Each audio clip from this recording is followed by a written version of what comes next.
Namaste and welcome to the Festival of Bharat. This is Divyanshi Sharda, your host.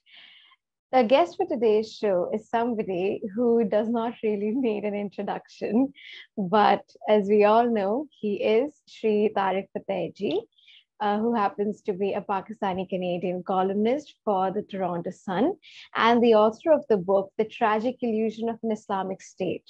He is a Marxist who has been a vocal critique of Islamism for the past 5 decades. Tarek ji, namaste and welcome to our show.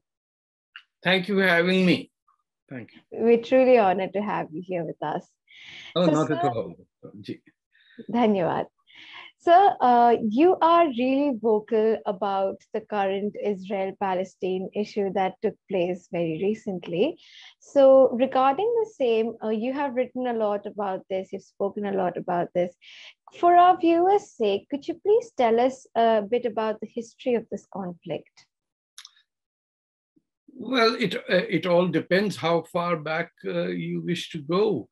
But to sum it up, this is territory or land that was home to the Jews since the time of Moses, and the freeing of the slaves from the pharaohs of Egypt and walking through the Sinai, and references are there to his movement in the Old Testament, which is the Torah, and even in the Quran. Plus, it is a recognized fact that the residents of that area historically were the Jewish people, not as a people who follow Judaism. I'm not talking of religion. I'm simply talking of a people. For example, the Persians are a people, or the Arabs are a people, or the Indians are a people. That is how the Jews are a people who lived in this area, but were, as monotheists, were a thorn in the side of the Romans or even the Persians, who at different times invaded the territory and destroyed the temples, and they got scattered around the globe to the extent that some of them sought refuge in southern India as well.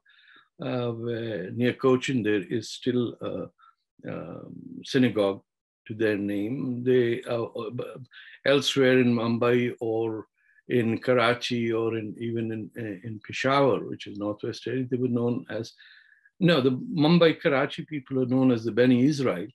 And then there were Jews even living in the northwestern territories of India, in Peshawar, which is now in Pakistan, who were driven there after the Russian Revolution or during the Second World War.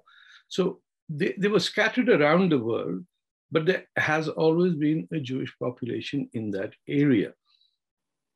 Now, as far as historically is concerned, this is their territory, just as the territory of Persia is for Persians, or Arabia is for the Arabs.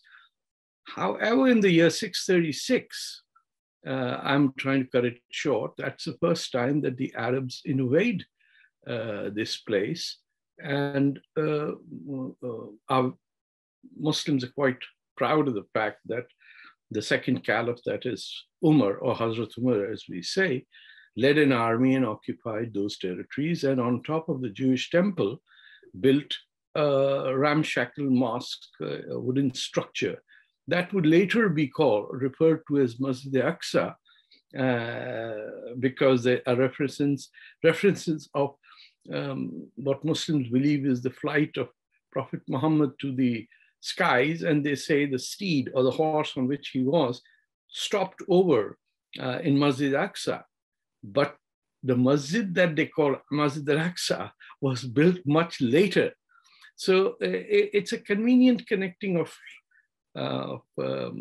facts to make that place holy for Muslims as well. For Jews, it is their homeland. For Christians, it is the place where Jesus was born and walked, and Jesus himself was a Jew and persecuted by the Romans. And that is where the Old Testament and the New Testament come in. But the historical claim by Arabs that this is our territory, which foreign Jews came to settle in, needs to be taken with a bit of salt. It is a fact that those who are today known as Palestinians, and at that time were Arabs of that area. The word Palestine was in the 20s and 30s associated with how Jews around the world used to refer to this place. Palestine, the letter P does not even have an occurrence in the Arabic language. Palestine is the word that was used, but it came into usage much later. At the time when India was partitioned, British India was partitioned, there's a place called British Palestine, which was carved out of the Turkish Caliphate, during which time the Turks colonized the Arabs, and at that time, they were, as Muslim Khalifas, were in charge of Jerusalem, but never shifted their capital over there, never recognized it as such. And if you go back even to the times of the Prophet, he, in fact, in the middle of a prayer, turned his back on Jerusalem and said that the Muslim holy place is Mecca. And he turned, prior to that, he would lead the Muslims in prayer towards Jerusalem. And that ended that period. Now, those are the historical facts that cannot be denied, which many Muslims do deny. But even if both sides are true, the fact is that Israel as a state and Arabs as a people, or the PLO as an organization, have an agreement signed in Oslo, under which both sides agreed to a two-state solution in the territories that were lost by Jordan to Israel during the 1967 war. Prior to that, all this area had no Jewish settlements. There was no residents. There was, no counterclaim, and there could have been a Palestinian state if the Jordanians or the Egyptians wanted Gaza and the West Bank to be one. It didn't happen, and once Egyptians recognized Israel with establishing diplomatic relations, the whole concept of a conflict between the Arab world and Israel, in my opinion, came to an end. The main protagonists in this war were the Egyptian army, primarily the main force of the Arab world, versus Israel. And the 67 war, in 48, about 10 armies from the Arab world attacked Israel because the United Nations divided British Palestine, which had already been divided by giving Jordan as a separate country because they needed a place for the kings of Mecca because they had no land. The Saudis had taken over that place. This might all sound very confusing to you or your listeners, but Transjordan was a country drawn out on a piece of paper. Jordan is just a river. It's not a country. Similarly, Lebanon was not a country. It was carved out of Syria, or Bilad Sham, as the name of that country is. And these were drawn out on a piece of paper between the foreign ministers of Britain and France and after the First World War, and designated as independent countries. So Palestine, Greater Palestine or British Palestine had already been divided, with one part being called Jordan, which even today has 90% of its population is Palestinian. But after the 67 war, the Egyptians sought peace with Israel, as did the Jordanians. And the war on those two fronts finished. There has never been a clash between these two. And just to put a context to your listeners, the biggest massacre of Palestinians has never been done by Israel, but it has been done by a gentleman called Brigadier Ziaul Haq, who then happened to be later Pakistan's ruler, who hanged Prime Minister Bhutto and then became the introduced the whole notion of the Islamic State within the whole world. So the main killing ever that has happened by the Jordanian army led by a Pakistani general and a Pakistan Air Force, killing 20,000 Palestinian, what called freedom fighters. So when people become sanctimonious about, oh, our solidarity is with the Palestinians, the Pakistanis should be the last people who should talk about it. India has always had historically good relations with the Arab world and has stood by the Arab world, but they've never really cut off their relationships with Israel. There is an Indian population, the Bani Israel, who live in cities. It's a tiny country. If you go there, you can go from one end of the border to the sea in probably half an hour. It's not, from an Indian context, it is not even Noida. It's very tiny. So that's the background, and the Palestinians today have a right to a state of their own, not because of any historical wrongdoing that has happened.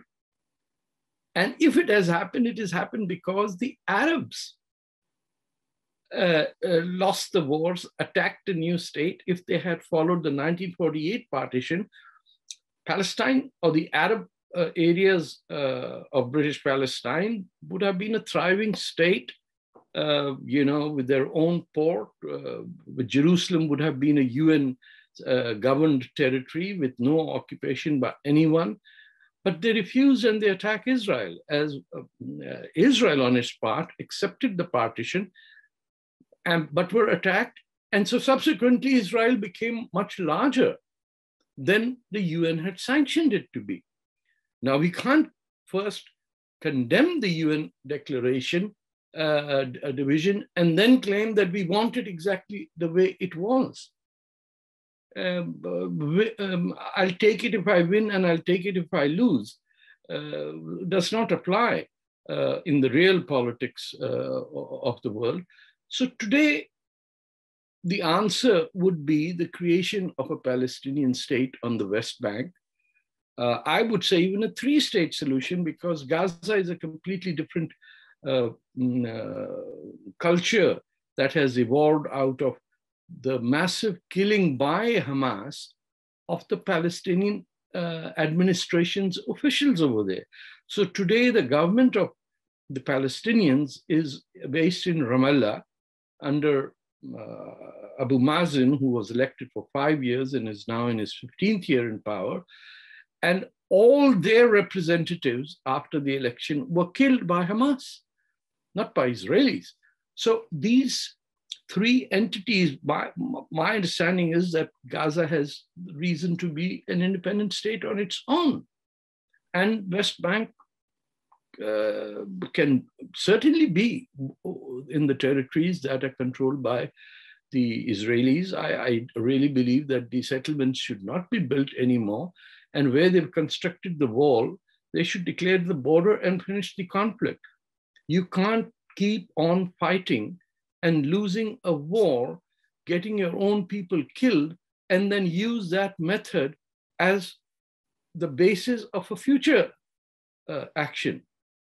Your leadership must be pretty rotten to think that, oh, this is the way that we will get freedom, by killing our own people or getting our people killed. It's not going to happen. The Israelis have no place to go. The Arabs have, 22 countries. One would argue there should be one Arab country. You can't have tiny little spots here and there with 500,000 people fighting to their death in Yemen, and then talk about that the Israelis are the enemy. You are your own enemy when you kill your own people.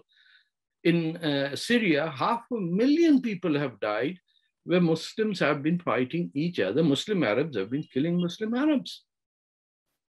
So no one from outside is going to come to help you cure from your madness if you say this madness is a sign of our intellect.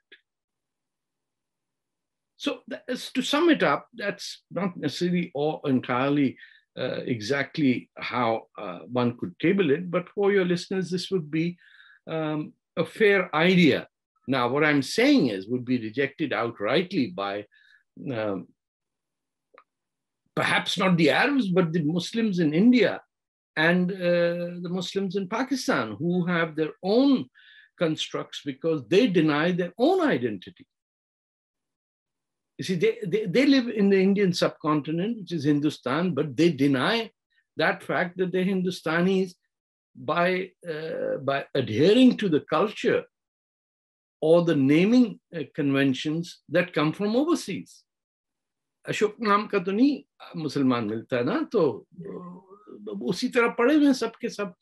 So there is an identity crisis within the subcontinent, Indian subcontinent Muslims as to who they are. And when they look at Palestine, they find everything as a part of their own victimhood, but they can't see that victimhood when they look at China, which has put a million Muslims in concentration camps. Or they do not look at Muslims in Bangladesh when Pakistan killed 3 million in 71. Or what the Pakistanis are doing in Balochistan today. So for them, when a Muslim kills a fellow Muslim, that's okay. You know, they, in their mind, when they killed the grandson of the Prophet, well, so what? They're even fighting over that in Yemen today. But other people,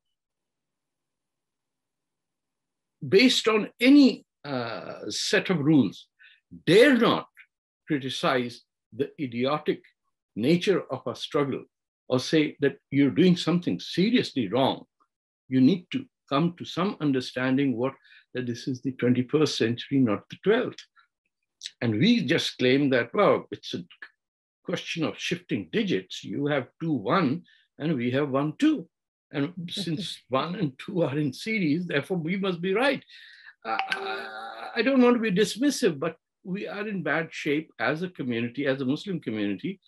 Whereas I'm talking the subcontinent Muslims, whereas if you go to Indonesia, if you go to Turkey, they have their own interests first. They are first Turks or Persians or Javanese or Mindanaoans or, Albanians or Chechens. But when we come to this part, where despite 1,000 years of plundering and ruling, the majority population is still Hindu. So that hasn't yet gone over well in the psyche of those who believe that our duty is to make the entire world come under Islamic rule.